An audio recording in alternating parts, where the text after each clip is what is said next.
কখনো ভেবেছো স্বর্গের স্বাদ কেমন? স্বর্গ মানে কি শুধু আনন্দ আর সুখ, নাকি তার ভিতরে লুকিয়ে আছে দুঃখের গভীর গল্প?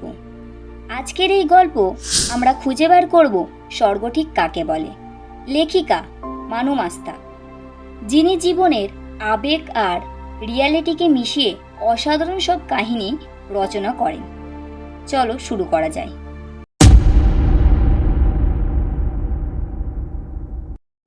বাংলার এক ছোট্ট গ্রামে থাকতেন দাদিমা। তিনি ছিলেন এক বাল্যবিবাহিত বিধবা। স্বামীর মৃত্যুর পর সমাজের নিয়ম আর শাসনের মধ্যে বাকি জীবন কাটিয়েছেন তিনি। সাদা কাপড় পরে মাথা নিচু করে আনন্দহীন বঞ্চনার জীবনে কাটিয়ে দিয়েছেন বহু বছর। মুখে সবসময় এক কঠিন শুকনো অভিব্যক্ত লেগে থাকত। গ্রামবাসীদের চোখে তিনি ছিলেন কঠোর এবং দূরত্ব বজায় রাখা এক নারী। কেউ তাকে কখনো হাসতে দেখেনি। গ্রামের বাচ্চারা দৌড়ে খেললেও তিনি সাধারণত তাদের ডেকে চুপ করাতেন। চুপ কর, এত চেঁচামেচি করছিস কেন? তাই শিশুদের চোখে তিনি হয়ে উঠেছিলেন রাগী বুড়ি। গ্রীষ্মের এক দমবন্ধ করা দুপুর, রোদের মাটির পথ জ্বলছে, বাতাস নেই। সেই দুপুরে তিনটি শিশু, শিবা, মিন্টু আর পিন্টু, মিলেই পয়সা জমিয়ে বাজার থেকে এক বোতল ঠান্ডা কমলার সোডা কিনল। তারা ছায়াময় একটা জায়গায় বসে বোতল খুলল। সাথে সাথে ফিসফিস শব্দ করেই বাবল বেরোলো। বাচ্চারা খিলখিল করে হেসে উঠল। ঠান্ডা ঝাঁঝালো পানীয় মুখে যেতেই তাদের চোখ ছিকচিক করে উঠল।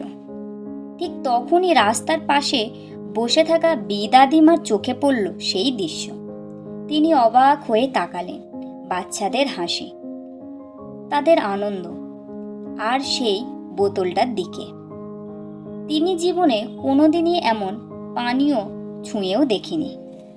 দিদিমার চোখে সেই বোতলের দিকে এক অদ্ভুত কৌতূহল ফুটে উঠল, কিন্তু তার কঠিন স্বভাবের আড়ালে সেটা বোঝা গেল না। বাচ্চারা খেয়াল করল দিদিমা তাকিয়ে আছে। মিন্টু হঠাৎ গেলাসটা তার দিকে বাড়িয়ে দিয়ে বলল, কি দাদিমা, আপনি একটু খাবেন নাকি? দিদিমা প্রথমে আটকে উঠল। সমাজের বিধবা নিয়ম, তার জীবনের তো কোনো স্বাদই নেই, আনন্দও নেই। তাই তিনি বললেন, না না, আমার জন্য এসব নয়। কিন্তু তিনটি বাচ্চার নিষ্পাপ মুখ তাদের অনুরোধ তাকে নরম করে দিল। সবশেষে তিনি কাঁপা হাতে গেলাসটা ধরলেন। গেলাস ঠোঁটে ঠেকাতেই ঝাঁঝালো ফেনার বাবল নাকে ঢুকে গেল। এক মুহূর্তে তিনি কেসে উঠলেন। তারপর ধীরে ধীরে গেলাস থেকে ছোট্ট এক চুমুক খেলেন। ঠান্ডা টক মিষ্টি স্বাদ জিভ ছুঁতেই তার ভিতর কিছু একটা কেঁপে উঠল। মনে হলো এতদিন যেন জীবন থেকে তিনি অজান্তেই বাদ রেখে দিয়েছিলেন আনন্দের একদিক। দিদিমার শুকনো ঠোঁটে হালকা একটা হাসি ফুটে উঠল। গ্রামের কেউ কখনো সেই হাসি দেখেনি। শিশুরা অবাক হয়ে তাকিয়ে রইল। রাগী দিদিমা প্রথমবার তাদের সামনে হাসলেন। সেই মুহূর্তে দিদিমার মনে হলো একটা ছোট স্বাদ যেন তাকে অন্য জগতে নিয়ে গেল। কষ্টের শূন্যতার জীবন হঠাৎ ভরে উঠল নতুন এক অনুভূতিতে। তিনি বললেন ধীরে ধীরে, বাবারা, এ তো একেবারে স্বর্গের স্বাদ। তিন শিশু হেসে উঠলেন।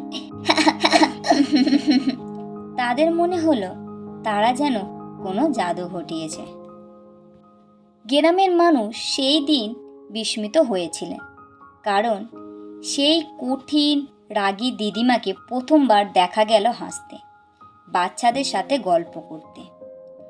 এক গেলাস সোডা কত বড় আনন্দ বয়ে আনলো তার জীবনে। জীবনের সত্যিটা হলো, স্বর্গ সবসময় বড় কিছুতে লুকিয়ে থাকে না, বরং ছোট্ট এক মুহূর্তে, এক চুমুক ঠান্ডা পানিয়ে লুকিয়ে থাকে আমাদের আনন্দ, আমাদের স্বর্গের স্বাদ। মানুষের জীবনে ছোট আনন্দের মুহূর্ত অনেক বড় অর্থ বহন করে। দিদিমার কাছেও এক চুমুক সোডা ছিল সারা জীবনের আনন্দের মতো। যদি এই ধরনের গল্প পেতে চান তাহলে অবশ্যই কমেন্টে জানিও এবং কেমন লাগলো সেটাও।